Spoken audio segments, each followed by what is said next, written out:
कलयुग का लक्ष्मण। भैया परसों नए मकान पे हवन है, छुट्टी रविवार का दिन है, आप सभी को आना है, मैं गाड़ी भेज दूंगा।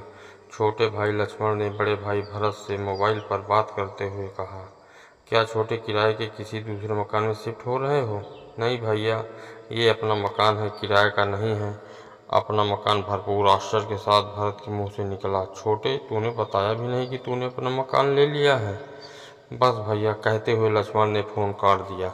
अपना मकान, बस भैया, ये शब्द भरत के दिमाग में हथौड़े की तरह बज रहे थे। भरत और लक्ष्मण दो सगे भाई और उन दोनों में उम्र का अंतर था करीब 15 साल। लक्ष्मण जब करीब 7 साल का था तभी उनके माँ बाप की एक दुर्घटना में मौत हो गई है। अब लक्ष्मण के पालन पोषण की सारी जिम्मेदारी भरत पर थी। इस चक्कर में उसने जल्द ही शादी कर ली कि जिससे लक्ष्मण की देखरेख ठीक से हो जाए।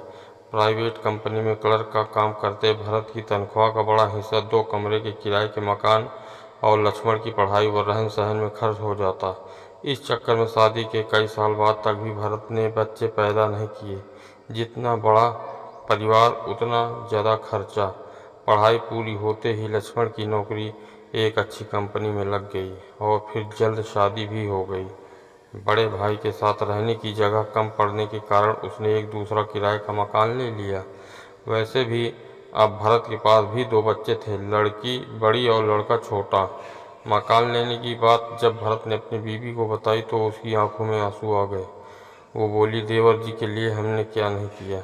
कभी अपने बच्चों को बढ़िया नहीं पहनाया, कभी घर में महंगी सब्जी या महंगे फल नहीं आए। दुख इस बात का नहीं कि उन्होंने अपना मकान ले लिया, दुख इस बात का है कि ये बात उन्होंने हमसे छिपा के रखी। रविवार की सुबह लक्ष्मण द्वारा भेजी गई गाड़ी भरत के परिवार को लेकर एक सुंदर से मकान के आगे खड़ी हो गई। मकान को देखकर भरत के मन में एक हुक सी उठी। मकान बाहर से जितना सुंदर था, अंदर उससे भी ज़्यादा सुंदर। हर तरह की सुख सुविधा का पूरा इंतजाम। उस मकान के 2 एक जैसे हिस्से देखकर भरत ने मन ही मन कहा, देखो छोटे को अपने दोनों लड़कों की कितनी चिंता है। दोनों के लिए अभी से एक जैसे 2 हिस्से तैयार कराए हैं। पूरा मकान 1.25 करोड़ रुपए से कम नहीं होगा। और एक मैं हूँ जिसके पास जवान बेटी की शादी के लिए 1-2 लाख रुपए का इंतजाम भी नहीं है।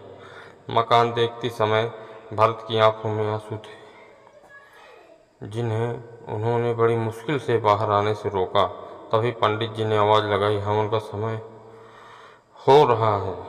मकान के स्वामी हवन के लिए अग्निकुंड के सामने बैठे। लक्ष्मण के दोस्तों ने कहा, पंडित जी तुम्हें बुला रहे हैं। ये सुन लक्ष्मण बोले, इस मकान का स्वामी मैं अकेला नहीं, मेरे बड़े भाई भरत भी हैं। आज मैं जो भी हूँ सिर्फ और सिर्फ इनकी बदौलत। इस मकान के 2 हिस्से हैं, एक जिनका और एक मेरा। हवन कुंड के सामने बैठते समय लक्ष्मण ने भरत के कान में फुसफुसाते हुए कहा, भैया बिटिया की शादी चिंता बिल्कुल न करना, उसकी शादी हम दोनों मिलकर करेंगे।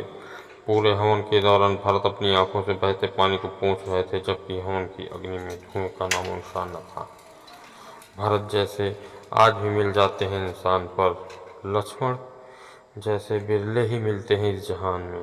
धन्यवाद। अगर कहानी पसंद आई हो तो प्लीज़ चैनल को सब्सक्राइब, लाइक ज़रूर करें।